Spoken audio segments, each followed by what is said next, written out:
WWE produced a documentary on Batista with his WrestleMania return earlier this year. It's called WWE 24 Batista Dream Chaser. It was released 2 weeks ago. I finally got a chance to do a review for it, and we'll see how this goes. So this documentary starts with Batista at WrestleMania, and this has to be like the fifth or sixth documentary WWE has done on this past WrestleMania, that's had a documentary taking place during WrestleMania.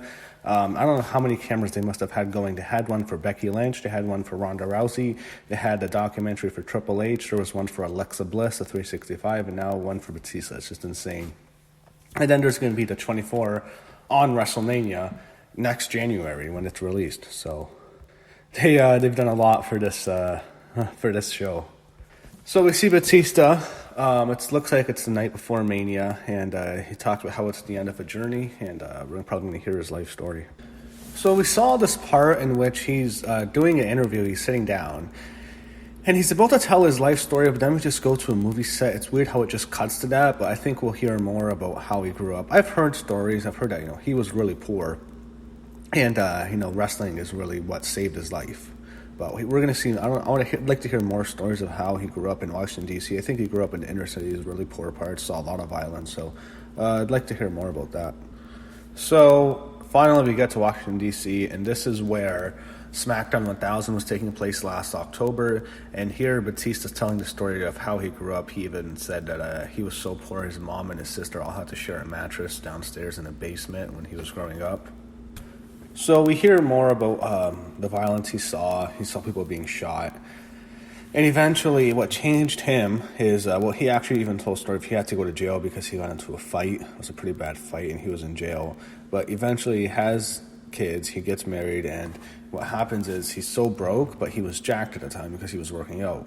He was huge, and he was probably, of course, on steroids, but he eventually decides to go into wrestling. When he gets into OVW first, he does well there, and then eventually he gets to the WWE, and that's where things starts to change. The guy who really gave him his big break was Triple H.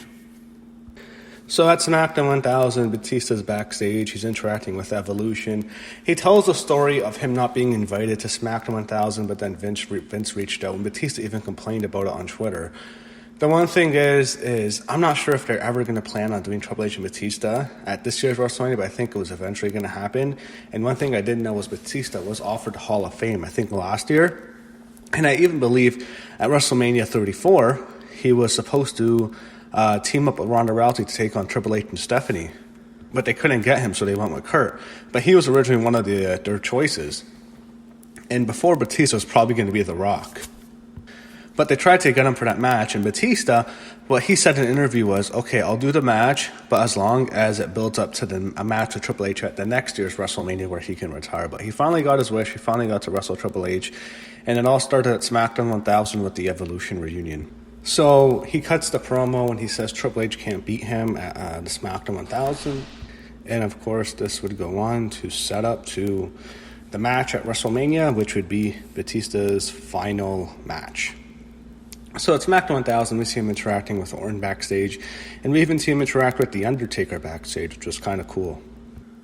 So eventually, after SmackDown 1000 ended, it wouldn't go on for another, 3, 4, or 5 months until we get to the next big destination on this journey to Batista and Triple H at WrestleMania, and that was Ric Flair's 70th birthday celebration in Raw in Atlanta, Georgia. That was also the same night Roman Reigns returned from his illness. So this is a great segment. It has all of Ric's best rivals and friends in the ring. You have Triple H, you have Shawn Michaels in the ring, you have Stephanie, you had Sting in the ring, you had some of the Four Horsemen in the ring. You didn't have Arn Anderson there because he was released a few days before, but you had, I think you had Steamboat, you had some big names. And Ric's coming out, he's in his locker room, and all of a sudden we see a guy break into his locker, and then we see Ric being dragged out, and then we realize it's Batista dragging him out, and he challenges Triple H to a match at WrestleMania. That was definitely a great segment. So we hear Batista talk a lot about his run in WWE when he first became a big star, when he first won the title from Triple H. He talked about how he was, partying all the time, hooking up with girls all the time. And that's no surprise. We've all heard the stories. We all heard he slept with probably half the divas at that time, around that time period. And he's just a really shy guy. He's a quiet guy. So going every single place, when you go into a hotel, you walk into a mall, you you step out of your car. For every city you're in, you have fans mobbing you, screaming at you.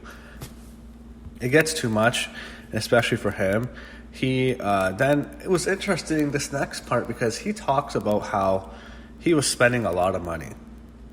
And when he became a star, he made a lot of money because he's really poor. I mean, this happens to a lot of athletes. A lot of them come from really poor families.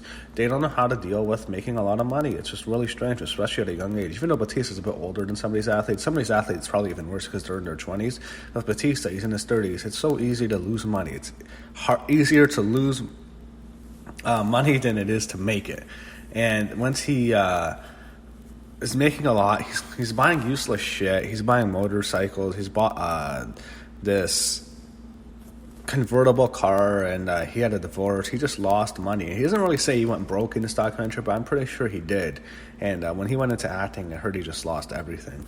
But he's back in the gym. You see him working out, and this documentary really goes back and forth. Goes back and forth, from where he is now to where he was in his wrestling career. Now we get to 2010 when he left the company, and he's going to get into it here.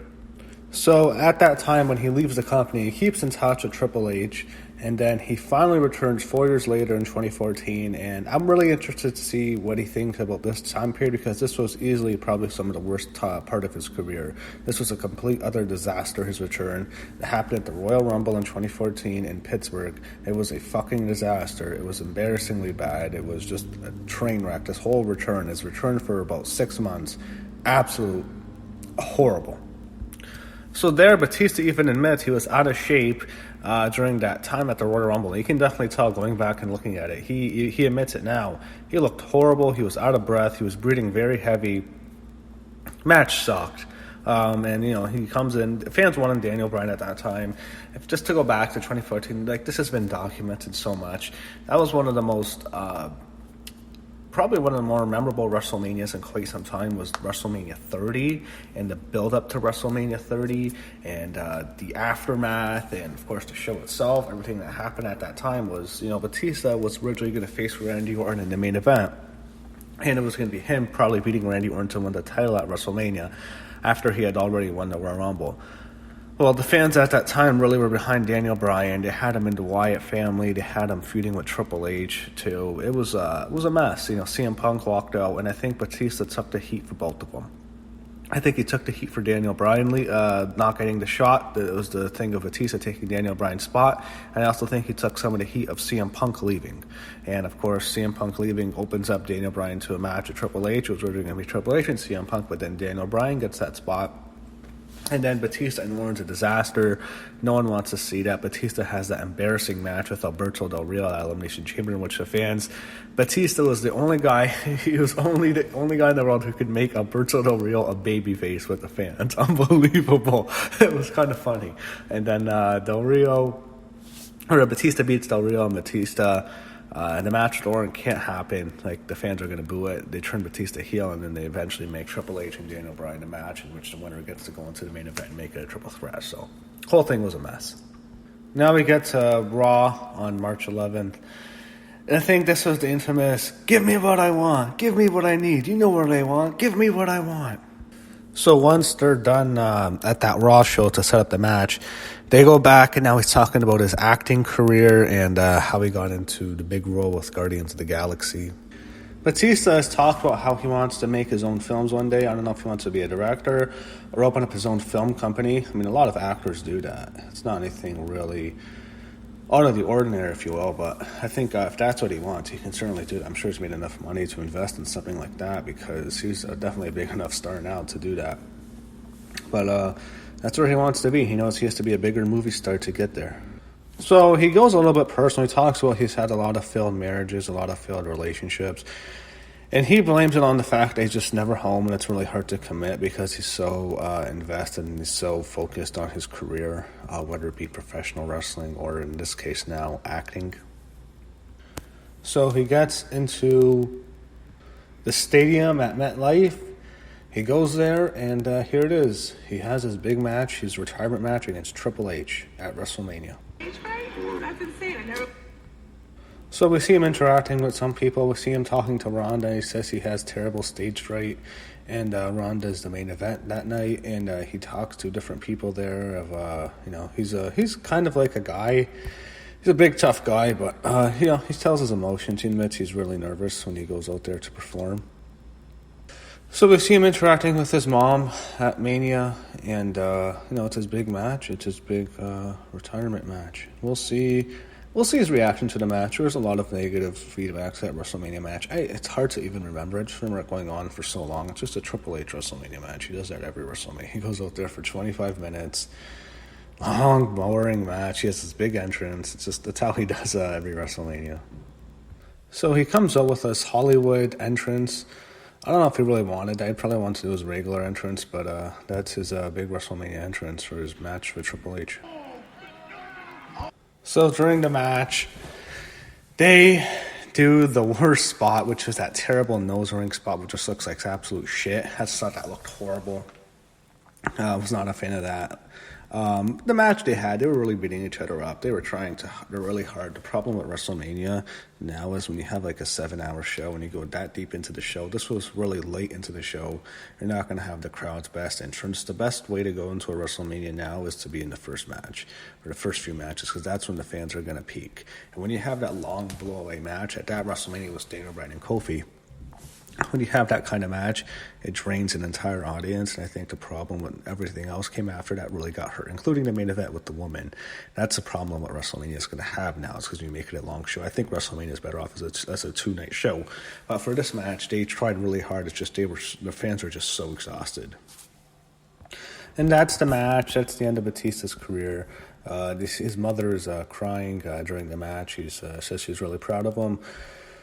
I thought they did the best they probably could for their ages and that late in the show. I thought they did the best they could. They did too much, and it didn't need to be that long, but it was his final match. I thought it was okay. It was not a great match. I thought it was okay. I definitely thought their match at WrestleMania 21, 14 years before, that was a better match, but this wasn't horrible or anything. They did the best they could for their ages. They got a lot of time. It was deep into the show. I thought that was probably the best case scenario, and that was how he retired. His ex-wife was there too, Angie. He's really close with her. She was very emotional during the match. So he's emotional backstage with Triple H and Vince. He thanks them for giving him a great storybook ending. And that's it for his wrestling career. So I think the next stop for him is the Hall of Fame. And he says, the whole thing's dream chaser. He'll keep chasing his dreams.